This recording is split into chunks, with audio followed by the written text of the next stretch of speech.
Hello everyone, welcome to Movie News Monday, the show where we break down every significant piece of movie news that happened within the last week in a short and concise amount of time for you.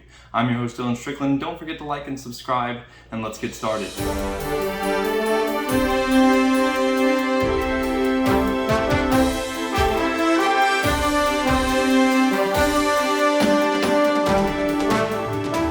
Starting off with some big news that I missed on Monday, Howard Shore is now officially in talks to do the score for the Amazon Lord of the Rings TV show. I couldn't be more excited about this. I'm a huge Lord of the Rings fan. I literally can't wait. I'm like, this is the best news. He will be the only one returning from the original film, so there's not gonna be any Peter Jackson. It's just him so far. I'm excited about this because I really like what he did with the first couple of them. Now into this week, big news on Monday as Hollywood might be shutting down due to a strike. This will not only affect Hollywood though, this will affect the entire country. Every production will have to shut down. The International Association of Theatrical Stays Employees called on Monday for a strike authorization vote. They're gonna see if they should strike because the conditions they're currently working under are not satisfactory with overage hours and underpaid people. The editors are spending tons and tons of time on their projects and they're not getting paid or like enough benefits for that type of work. So they might strike, and if they do go on strike, that means 60,000 employees in the film industry will not be going to work, and that is absolutely insane. This could mean that production will shut down, and yes, even post-production, because editors, like I said, are a big chunk of that, and they will also leave. So no cameraman to do the productions and no editors to do post. It will effectively stop the movie industry. So hopefully they just give them the benefits without the strike needing to happen, but if it doesn't, this will literally be the biggest strike that has happened since the writer's strike in the early 2000s. On Tuesday, Justin Lin, the director of F9 and a bunch of other great Fast and Furious movies, great, has confirmed that Fast and Furious 10 and 11 are two movies but part of one chapter, so it's basically like part one and part two. Okay, honestly, I'm kind of a little burned out. I like Dom's tires. I just don't know. They know they're gonna get a sequel, so that's why they're doing it this way, but I honestly don't know how I feel about this because I love F9. Like, it wasn't bad, but it wasn't very good, and it's just getting more and more ridiculous, so we'll see what happens. On Wednesday, Deadline reported that Fantastic Beasts 3 now has an official title, that being The Secrets of Dumbledore, and a new release date of April 15th. They moved it up to the Easter break. It was previously on July 15th. This is great news. I really haven't seen the second Fantastic Beasts yet, and I don't know why, because I loved the first one. So I'm pretty excited to check those out, and I will be seeing this in theaters when it comes out. Pretty pumped, can't wait. Wingardium Leviosa. On Thursday, huge news as the Mario movie has announced its cast. It's going to be animated, but these are some A-list cast members. I'm really surprised to see who all's on this cast list. Let's start off with Mario and Luigi. They will both be played by Chris Pratt and Charlie Day, which is awesome. Who doesn't love that casting? Also cast is Anya Taylor-Joy as Princess Peach, Keegan-Michael Key as Toad, and Jack Black as Bowser. Jack Black as Bowser. That is literally such good news. I cannot wait to see Jack Black as Bowser. Not only that, but Seth Rogen is also playing Donkey Kong.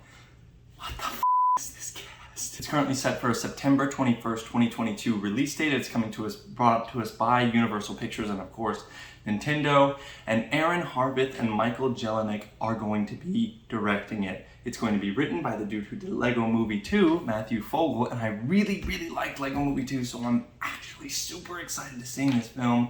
I cannot wait. I'm very excited. On Friday, huge news as Marvel Studios might be at risk of losing some of its huge characters such as Spider-Man, Iron Man, and a bunch of others. Steve Ditko's estate has now filed a termination notice, which I'm gonna dumb it down, and I'm definitely not a lawyer, so if you want to learn more about this, please do it. But from my understanding of it, this is what it means. After a certain amount of time, like 50, 60, 70 years or so, the estate that originally owned a property, such as Marvel, can be like, no, we really want that back. So now Ditko's estate has filed that termination and they are trying to get the characters back But Disney's Marvel, in an effort to stop this from happening, has filed a lawsuit against them. If they lose this lawsuit, like I said, they will lose Spider-Man, Iron Man, Doctor Strange, Ant-Man, Thor, and possibly even Black Widow, Falcon, and all the others. Like, this is a huge deal. And they will have to share their estate with Steve Ditko, and that will go into effect in June 2023. I don't think this is gonna happen just because the amount of money that Disney makes from those properties. They're definitely gonna do everything in their power to either, one, slow this down entirely,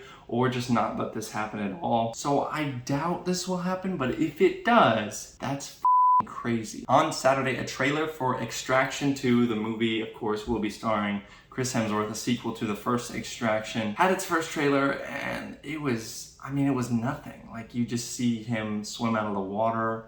I mean, minor spoilers. He, at some point, is in water in the first one towards the end of the movie, and this time he swims out of it. The first one made it so clear how the movie ended that this one, they're really gonna have to do something to make us understand it, but we'll see what happens. And with all that news out of the way, let's get into the box office breakdown.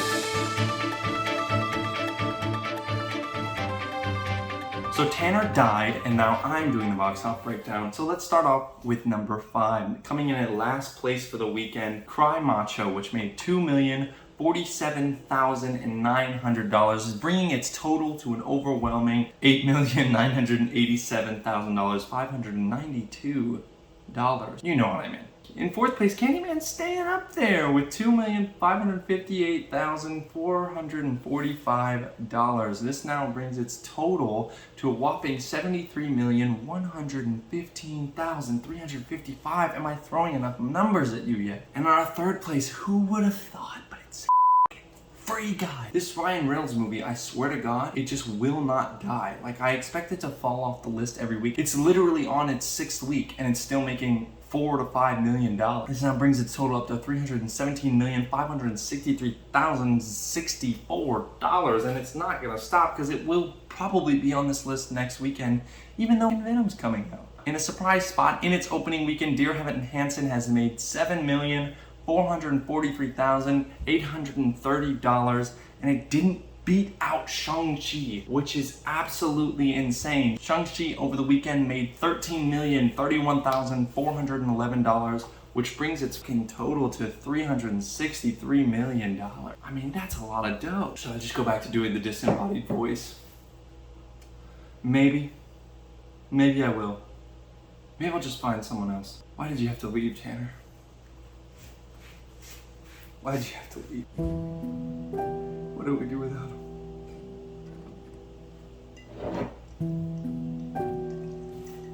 And that's your box office breakdown. Back to you, Dylan. Thank you, Dylan. As you'll notice, Shang-Chi came at the top place again, which means it is now tied for the longest standing first place Marvel movie. It's been at number 1 for 3 weeks now, and if it stays at number 1, which it won't because Venom's coming out next weekend, then it will have stayed in the number 1 spot for 4 weeks. I still think you should go out and see Shang-Chi. It's a fantastic film. But that's going to do it for Movie News Monday. If you enjoyed this, please leave a like and subscribe. Like I said, it really, really helps me out. We have a new media melt out on Star Wars Visions. So if you're into anime, you're into Star Wars, be sure to give that a shot. I'm sure you'll enjoy it. Like I said, thank you guys so much for watching, and we'll see you next week.